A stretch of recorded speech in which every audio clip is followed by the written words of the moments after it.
Hello everyone, আজকে আমরা খুব একটা ইম্পর্টেন্ট রুল শিখব গ্রামারের সাবজেক্ট ভার্ব এগ্রিমেন্টে। অ্যান্ডের রুল। অ্যান্ডের পরে ভার্ব সিঙ্গুলার হবে না প্লুরাল হবে, অ্যান্ড যুক্ত যে বাক্যগুলো রয়েছে দুটো এক্সাম্পল দিয়ে দেখব। হ্যালো এভরিওয়ান, আজকে আমরা খুব ইম্পর্টেন্ট একটা রুল শিখব অ্যান্ড দিয়ে। অ্যান্ড দিয়ে সাবজেক্ট ভার্ব এগ্রিমেন্টে কী প্রভাব পড়ে, ঠিক আছে? দুটো সেন্টেন্স দেখছি। রাম অ্যান্ড শ্যাম ড্যাশ ব্র্যাকেটে প্লে আছে ফুটবল, প্লে হবে না প্লেজ হবে, সিঙ্গুলার ভার্ব হবে না প্লুরাল ভার্ব হবে। আরেকটা আছে bread and butter dash my breakfast, is না আর। তাহলে এই দুটোর ক্ষেত্রে মনে রাখবে অ্যান্ড যখন 1+1 2 বোঝাচ্ছে, রাম অ্যান্ড শ্যাম দুজন আছে, তার মানে ওটা প্লুরাল ভার্ব হবে, মানে প্লে হবে।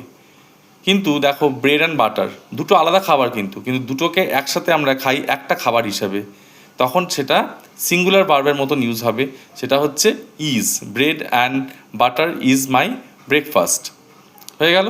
এবার তোমরা আমাকে দুটো জিনিস বলো কমেন্টে জানাও।